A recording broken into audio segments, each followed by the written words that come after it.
Quero que vocês abram comigo o capítulo 16 de Atos, uma das histórias mais conhecidas de toda a Bíblia. E o capítulo 16 de Atos é uma pequena história maravilhosa na vida de São Paulo. Ele e Timóteo estão viajando. Ele pegou Timóteo em outra cidade. E agora eles vêm para Filipos e são presos por pregar. Mas Filipos era muito interessante porque foi a primeira cidade europeia que Paulo foi.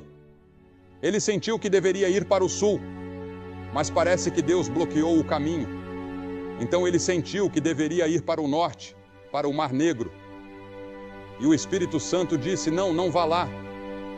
Ele só tinha um lugar para ir e esse era o oeste. E então ele veio para a Europa. Ele teve uma visão de um homem na Macedônia chamando-o, dizendo: venha e nos ajude. Então ele foi para a Europa com sua pequena equipe. Havia 4 deles nessa época. Havia Timóteo, havia Lucas e Silas. E eles estavam todos juntos pregando, proclamando o Evangelho de Cristo. E eles foram presos em Filipos. Eles já tinham vários convertidos. E o primeiro convertido em toda a Europa foi uma mulher chamada Lídia. Ela era uma mulher muito rica, uma vendedora de púrpura. E ela encontrou o Senhor. Ela abriu sua casa para eles ficarem lá. E quando eles foram presos, eles foram espancados com longas tiras de couro, com pelotas de aço na ponta, ou eles foram espancados com varas, diz, em um lugar. E eles estavam pretos e azuis e sangrando. E eles foram jogados na prisão interna, o que significava que seus pescoços estavam amarrados com um colar de ferro. Suas mãos foram colocadas em troncos, seus pés foram colocados em troncos, e lá estavam eles. Mas você sabe o que eles fizeram. Por volta da meia-noite, eles começaram a cantar louvores a Deus. Eles começaram a testemunhar. Eles começaram a contar o que Cristo significava para eles. Os carcereiros estavam ouvindo e todas as pessoas na prisão estavam ouvindo. E eles continuaram pregando. Finalmente veio um terremoto e as paredes começaram a cair da prisão. E os troncos que os prendiam foram soltos. E o carcereiro, sabendo que seria responsabilizado e que teria que morrer, seria executado por permitir que essas pessoas escapassem.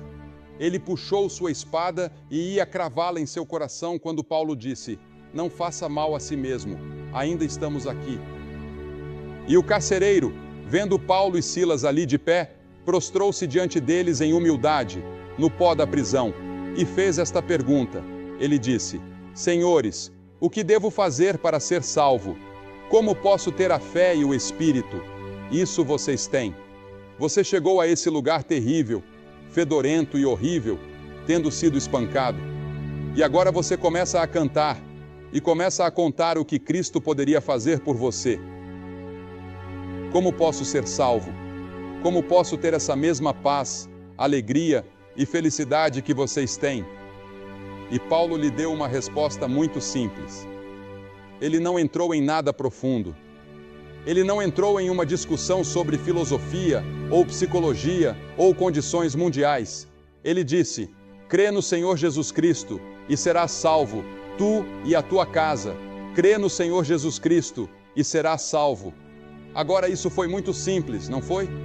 E então estamos chorando. Ouvimos o clamor em todo o mundo. Salve-nos. Estamos chorando. Salve-nos da guerra. Lemos muito sobre o Armagedon. E muitas pessoas estão me perguntando hoje: o fim do mundo está próximo? Elas estão tão alarmadas com o que veem na televisão, com todo o crime que vemos e toda a fome que lemos sobre o Sudão e a Somália. Então as pessoas estão dizendo: salvem nossos lares. Líderes da igreja me contaram sobre a desintegração do lar aqui em Ohio.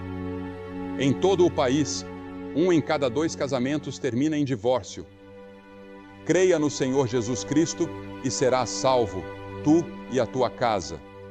Se você vier a Cristo esta noite Isso terá um impacto em sua família, terá um impacto em seu casamento, em seus vizinhos. Então, Cristo nos salvará psicologicamente. As tensões em casa, problemas no trabalho, problemas de saúde para sobreviver. Queremos gritar para a vida, queremos escapar da vida. Alguns anos atrás, uma canção popular dizia: "Faça o mundo ir embora e tire-o dos meus ombros." Jó, que sofreu tanto na Bíblia, queria morrer. Milhares de pessoas estão sofrendo de algum tipo de doença mental. Somos chamados de geração atormentada. Milhões estão chorando. O que posso fazer para ser salvo das pressões da vida?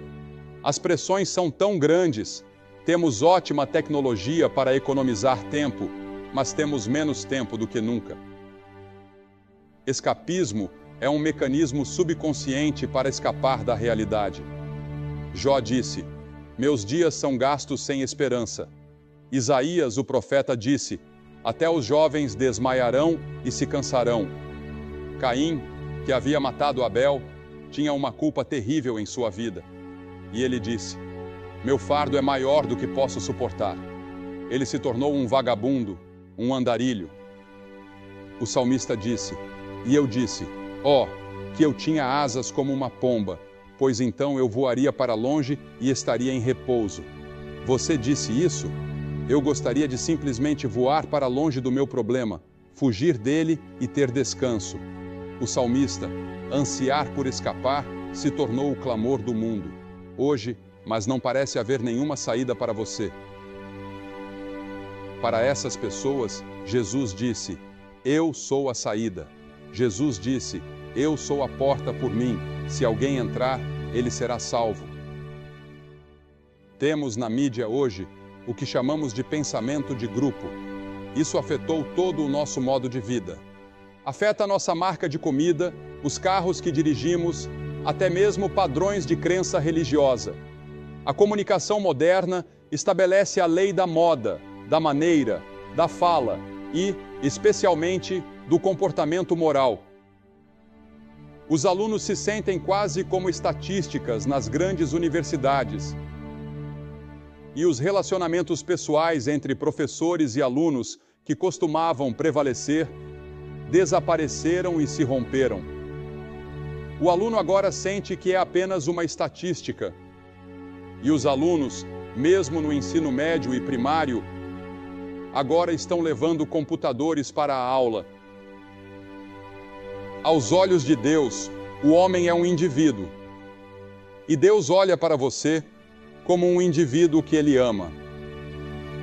Ele tem os cabelos da sua cabeça contados. Ele vê o pardal cair. Ele te ama. Ele está interessado em você. E Ele quer que você fale com Ele e diga a Ele quais são seus problemas. E Ele vai te ajudar.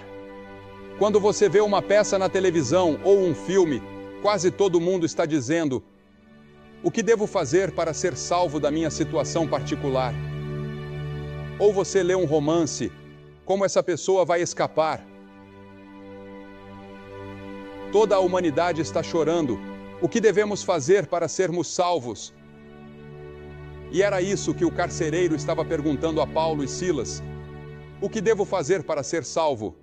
Ele disse, e é o clamor do nosso mundo na última parte do século XX, e conforme começamos os próximos 2000 anos. E Paulo tinha uma resposta simples: creia, creia no Senhor Jesus Cristo, e você será salvo. Mas não queremos fazer isso. Jesus disse: "Eu sou o caminho, a verdade e a vida. Ninguém vem ao Pai senão por mim." Muitas pessoas hoje diriam que este carcereiro não estava em estado emocional para tomar tal decisão. Acho que precisamos de mais emoção em nossa fé. Temos isso em jogos de bola, temos isso no teatro, temos isso em todos os lugares, exceto quando vamos à igreja. Ouvi falar de um batista do Texas novamente, e ele estava em uma dessas grandes catedrais na Europa. E ele não achava que ouviria nada que soasse como Batista do Texas para ele. E eles disseram o credo dos apóstolos. O ministro se levantou e leu o Salmo 23. E então, quando o ministro se levantou, para dar uma breve homilia ou um breve sermão, ele disse algumas coisas em que acreditava. E então ele disse amém em voz alta 2 ou 3 vezes. E todos pararam e olharam para ele. Acharam que ele estava louco e um usher veio até ele e disse: Senhor, você não pode fazer isso aqui. Ele disse: eu tenho religião. E o porteiro disse: mas você não conseguiu isso aqui.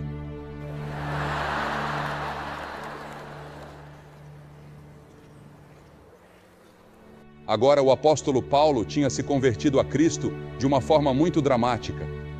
Ele se voltou contra os cristãos. Ele estava tentando matá-los, persegui-los. E ele estava a caminho de Damasco para capturar mais alguns e trazê-los. Ele ia colocá-los na prisão e, de repente, ele foi parado por uma luz brilhante e ele caiu. Ele ficou cego e ele disse: Senhor, o que você quer? Ele sabia que era Deus. E naquela estrada de Damasco, Paulo foi convertido. Seu nome era Saulo e foi mudado para Paulo. E ele se converteu. E ele se tornou o maior cristão que já viveu. Agora esse foi um momento dramático. Havia emoção nisso. A Bíblia ensina que devemos temer a Deus. O Salmo 33:8 diz: tema ao Senhor toda a terra, que todos os habitantes do mundo fiquem em temor diante dele. Devemos temer o julgamento. O homem moderno não gosta de pensar em Deus em termos de ira, raiva e julgamento. Mas Deus é um Deus de julgamento. Ele é um Deus de amor. Ele ama você. Ele te ama tanto que morreu na cruz por você e derramou seu sangue por você. E se você se arrepender de seus pecados e recebê-lo em seu coração, você será salvo. Você irá para o céu quando morrer. Você pode ter essa certeza agora mesmo. E há milhares de pessoas aqui esta noite que foram batizadas ou você foi confirmada na igreja. E você é uma boa pessoa, mas lá no fundo, você não tem certeza de que realmente conhece Cristo. Você não tem certeza de que vai para o céu. E você quer ter certeza. Você gostaria de ter certeza. Você pode ter certeza antes de deixar este estádio esta noite, se você fizer seu compromisso com Cristo. E nós deveríamos temer o fato de que estamos indo para o julgamento. O homem moderno não gosta de pensar em Deus em termos de ira, raiva e julgamento. Ele tenta refazer Deus para se conformar com seu próprio pensamento positivo e se sentir confortável em seus pecados. Este Deus moderno tem os atributos de amor, misericórdia e perdão, mas sem julgamento. Não gostamos dessa palavra julgamento. Não gostamos dessa palavra inferno. Há quanto tempo você não ouve um sermão sobre o inferno? A Bíblia diz que ele designou um dia em que julgará o mundo com justiça por aquele homem que ele ordenou. Um aluno da escola de divindade se levantou em Harvard e me perguntou em uma discussão. Disse: você pode me dizer em linguagem simples e clara o que devo fazer para ser salvo? Ele me fez essa pergunta bem na frente do corpo docente e dos outros alunos. E eu respondi a ele. Eu respondi a ele como Paulo respondeu: crê no Senhor Jesus Cristo e serás salvo. Depois que Pedro pregou seu grande sermão no Pentecostes, o povo se comoveu em seus corações e eles disseram a Pedro: o que devemos fazer? O que temos que fazer? O homem do século XX fez a mesma pergunta que o homem sempre fez. Eu me lembro quando eu estava na Coreia durante a guerra, havia um capelão que veio até mim e disse: você sabe, eu fui para o seminário. Eu tenho meus diplomas. Eu fui pastor de uma grande igreja. Fui chamado para ser professor em um seminário. E outro dia, fui chamado para ficar ao lado de um garoto moribundo em um hospital de campanha. E ele estava morrendo. E eu não sabia o que dizer a ele. Ele me perguntou. Ele disse: o que posso fazer para encontrar paz em meu coração? Eu sei que estou morrendo. E ele disse: eu não sabia o que dizer a ele. O que você diria a ele?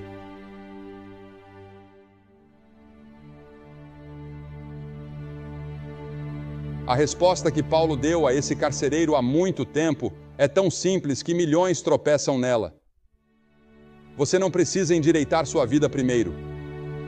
Você não precisa ir para casa e fazer algo bom para encontrar Cristo. Você faz isso depois de ter vindo a Cristo. Não precisamos nos curar antes de ir ao médico. Dr. Henderson está sentado na plataforma. Ele vê pessoas doentes, ele não vê pessoas saudáveis. Jesus foi chamado de grande médico. Ele disse: não são os saudáveis que precisam de médico, mas os doentes. Eu não vim chamar os justos, mas os pecadores ao arrependimento. Eu sou um pecador. Billy Graham é um pecador. Eu precisava me arrepender do meu pecado e receber Cristo pela fé. E todos nós somos pecadores. Você também é. O cego veio até Jesus assim como estava. O leproso veio exatamente como ele estava. Maria Madalena, com 7 demônios, veio exatamente como ela estava. Você pode vir a Cristo hoje à noite exatamente como você está. Você não precisa ir e limpar nada. Você não precisa ir trocar de roupa e vestir sua melhor roupa de domingo. Apenas venha como você é e diga: Senhor, eu sou apenas uma pessoa que precisa de Cristo. Preciso saber que conheço Cristo.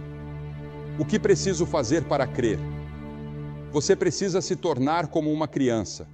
A Bíblia diz em todo o Novo Testamento que entramos no reino de Deus pela fé, sendo, portanto, justificados pela fé. Temos paz com Deus por meio de nosso Senhor Jesus Cristo. Em Efésios 2 diz: porque pela graça sois salvos, por meio da fé. Agora, graça significa algo que você não ganha, você não trabalha para isso. Você não pode trabalhar para chegar ao céu. Você não pode ficar bom o suficiente para chegar ao céu. A palavra crer implica compromisso, rendição. Não significa que você acredita em tudo ou em qualquer coisa. Você acredita na pessoa de Cristo. E essa palavra acreditar significa que você entrega sua vida a Ele. Você não está confiando em nada para seu futuro. O garotinho sobre o qual ouvi falar, ele disse: você sabe, esta vida é curta, mas pelo que ouvi, a eternidade é terrivelmente longa. E disse: é melhor gastarmos nosso tempo nos preparando para a eternidade. Então, quando você vem a comprometer sua vida com Cristo, você compromete sua mente, você compromete sua emoção, você compromete sua vontade, você compromete seu corpo. A pessoa inteira está envolvida neste ato de compromisso, e não há salvação em nenhum outro, porque também debaixo do céu nenhum outro nome há, dado entre os homens, pelo qual sejamos salvos. A Bíblia diz: porque todo aquele que invocar o nome do Senhor será salvo. Peço a vocês, esta noite, que o invoquem pela fé. Recebemos uma carta de uma mulher recentemente que disse que foi criada em um lar não cristão. E eu vou ler parte do que ela disse. Ela disse: embora eu soubesse que deve haver um Deus em algum lugar, eu nunca pensei nele e apenas continuei acreditando que eu levava uma vida de igreja muito feliz e boa. Meu sobrinho de 31 anos morreu em um acidente de carro. Eu queria saber por que ele morreu tão jovem. Para onde ele foi? Para onde eu irei quando morrer? Eu realmente preciso descobrir. Meu marido me comprou uma Bíblia, a primeira que eu realmente tive. Comecei a ler, buscando respostas para mim mesma e me buscando. E um dia notei no jornal sobre sua cruzada que iria passar na televisão. Eu assisti. E naquela noite, em frente à televisão, eu me comprometi com Cristo. Deus abriu meus olhos. Tudo mudou. E você? Há alguma dúvida em seu coração? Se você morresse neste momento, você iria para o céu? Alguns de vocês podem não voltar ao Cooper Stadium esta semana. Alguns de vocês estão planejando voltar, mas podem não conseguir, porque nunca sabemos o que a próxima hora vai trazer, o que o próximo dia vai trazer. Agora é o tempo aceito. Hoje é o dia da salvação. Venha enquanto pode. Você pode estar no coral. Você pode ser um oficial na igreja. Você pode ser um ministro em uma igreja. Na maioria das cruzadas que temos, Temos até clérigos que vêm para fazer um compromisso. Eles querem ter certeza sobre seu relacionamento com Cristo. E você precisa de Cristo em seu coração.